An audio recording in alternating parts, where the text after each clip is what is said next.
Hello everyone and welcome back to Scrap Mechanics.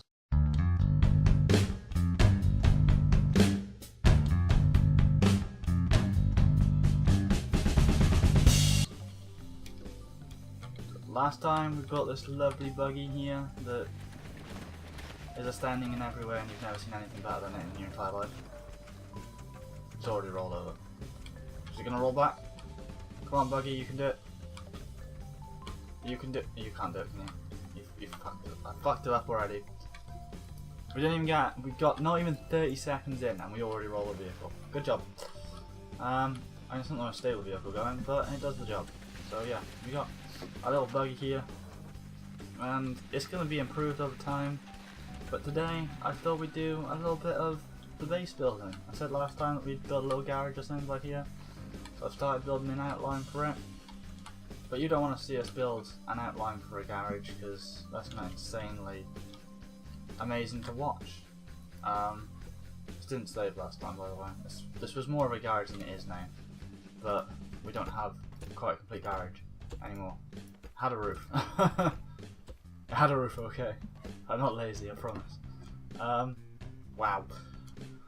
But yeah, so today we're going to have a look at buildings with movement instead of vehicles with movement and how we want to approach that. Today I think we're going to go for a simple door to open up our garage, but we've got 3 garages here, so we could try doing it in different ways, I guess. Let's try that. So the first way we're going to do is just a simple there and there, there and there. Go for a bit of wood, I think. A bit of wood. Got the wrong axes going on. There we go. Bit of wood. Just do this to there, and to there, back to this. I'm not sure whether this is going to clip. Let's do it this way then. So we're going to need the controller for this, and the first one we're going to use a switch. Simple as, we get our controller out. We're going to put it down here, because that looks pretty good. We're going to put our switch there. I'm going to get our connector tool out. I'm going to grab the connector, put it to the thing, I'll put the controller, I'll put the controller to our 2 bearings. Simple as, simple, jobs are good. Make sure they're both turning the same way. They aren't. Yep, they weren't. Now they are. Yep. Sweet. And we're going to make them turn about 90 degrees to the blue. I believe we want to turn it to the blue. And we're going to make it go a decent speed. I think that's the way we want it. I don't know. We'll figure it out. These are so. I don't understand this half time. There we go. Basically, there's our door. It works fine. It's great. Does the job nicely. But it's a bit bland, you know. It's just a door, man. You just open and close it, and it fits nicely. There. I mean, we could put a little bit of concrete here to make it look like a little bit of a handle or something, maybe. But that's a very thick hand. I wonder why it looked so thick. It was 2. There we go. Yeah, so the buggy's in there now, and we're not getting in there. But we could do that on multiple axes. So say we want to have a door here between our two garage bits. How are we going to do this? We're going to simply just put a bear in there, a bear in there, and we're going to go for an invisible door. It's going to be a lovely secret door.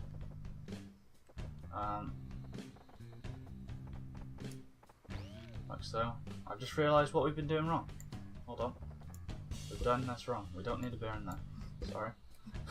We do not need a bear in there. I'm simply just going to get our switch out. Put it there. We do need another controller for this because we're using a different switch. You can't have 2 switches do 2 different things to a controller, if you get what I mean. Like, I can't use the that switch over there to activate a second half on this controller, I have to use a different controller. So we're going to use a different controller. There's no bearings connected yet. I'm just going to run that to there, run that there, like that. We're going to make this turn 90 degrees. It doesn't matter which way it comes out. I'm not particularly bothered. Hopefully it comes towards us. It doesn't. And we put them on the door. But nonetheless, it works. It doesn't work because the controller's too big. But so yeah, we'll move that. We'll put it over here just a minute. Let's put it in the corner there. I'll put the switch this side, and then we'll do that to there, that to there, and jobs are good. And turn that to 90 the other way this time, because then we can have it open towards us. And our garage is now fully accessible. We can get in. The only thing is, with this kind of thing, we can't open the door from the inside as well. So I said, two things cannot activate the same controller, and two controllers cannot control the same bearings. So you have an unfortunate thing there where you can't open a door from the same sides, from two different sides yet. However, there are ways to combat that, and we will go over them shortly, but I don't think we're going to do that in this episode. Okay, so next, what are we going to do next? Well, there are many ways to open doors, and this time I think we're going to go for a slightly different method. A slightly different method. We're going to put a bearing there, and we're going to go up like this, and we're going to go to about the centre. That looks about centre-ish, right? Oh, we don't want to put a bearing there. Put a bearing there. And then we want to get our controller out again. We'll put it there again. I should have really designed places for controllers to go, but doesn't matter too much. Actually, we could use the controller as the thing. There we go. That's a fancy way to use a controller. Use it as the just thingy-mabob, yes. But we're going to use a sensor this time to activate the controller. So we're going to put our sensor here. We'll put it here actually, because then if someone approaches, it can see it. And what we're going to do is we're going to get this to grab that, and it's to grab that. And what should hopefully happen now is the sensor should, this should rotate that way and this should rotate that way, right? We stand in front of it, we get smacked in the face, because this one's rotating the wrong way. So we got two doors that open, sort of like that, which is kind of nice. Works quite well, jobs are good, and we just drive on in. Well, we could, if we put the sensor in a better place. Unfortunately, this idea isn't quite the greatest for our garage. The switch is probably better, but you get the point. Sensors activate stuff, doors and things, and it works quite nicely. It looks quite nice, however, I think the switch design is a bit better for this. Now, a third one, also, as soon as you stand away from this, it's going to close. Like, it doesn't have to open up all the way. When that light's green, let me take the sensor off. When the light's green, it means the sensor. If you want, you could try to sprint in. Yeah, you can do that. And now we're stuck in the garage. We're now stuck in the garage. Great. Can we go? Yeah, we got it. It's fine. Yes, it's alright. Does the job, but the switch is better for us right now because we want to be able to keep our garage door open while we get our vehicle out. And as I said, we cannot get our vehicle out from the other side, as two things cannot activate the same controller. But what else have we got in our lovely inventory here? We have the button.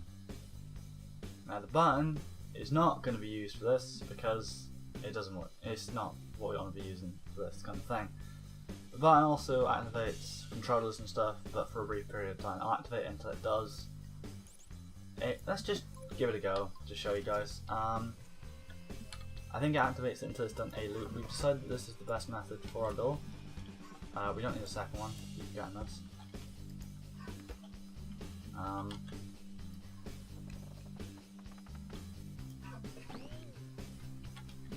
put our controller there, our button there, get the connect tool out. Now buttons work on a slightly different practice as well. They're not quite like sensors and switches where it's an on-off. Button will activate for a short period of time and see how it goes. We're going to go blue 90. So let's get blue 90. By the way, this is the standing point for your controller. Your controller at 0 there is whatever your, like, that's where you want your thing to start. So if I want it to start open and I press the button, I want it to close, it would do, I'd start it at 90 and move it to 0 kind of thing. But anyway, this should hopefully work. Yeah, you see the problem here, don't you? I have to hold the button and then we can run in and get stuck in here. Not the greatest, but you get the point. It's a few different ways to make buttons. They all work. A few different ways to make doors. They all work, and they all have their own point.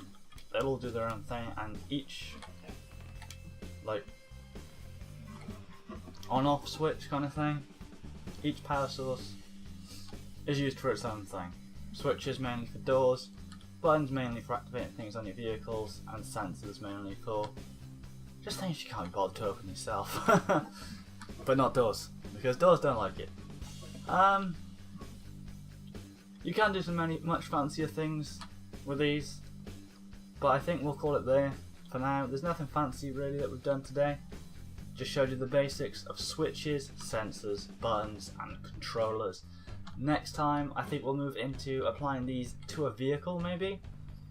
So seeing if we can get one of these incorporated in each thing. So we'll make another vehicle and try and incorporate a switch, a sensor and a button. Could be funny. I don't know how we're going to manage this. But yeah, I hope you enjoyed the episode. I hope it's been informative, this one. This one wasn't so much of a funny episode, but more of a just to get the basics. I know a lot of people don't understand this bit of kit here. It just looks confusing. But when you break it down step by step, it's a pretty easy thing, and I wanted to kind of do that for people if they needed it.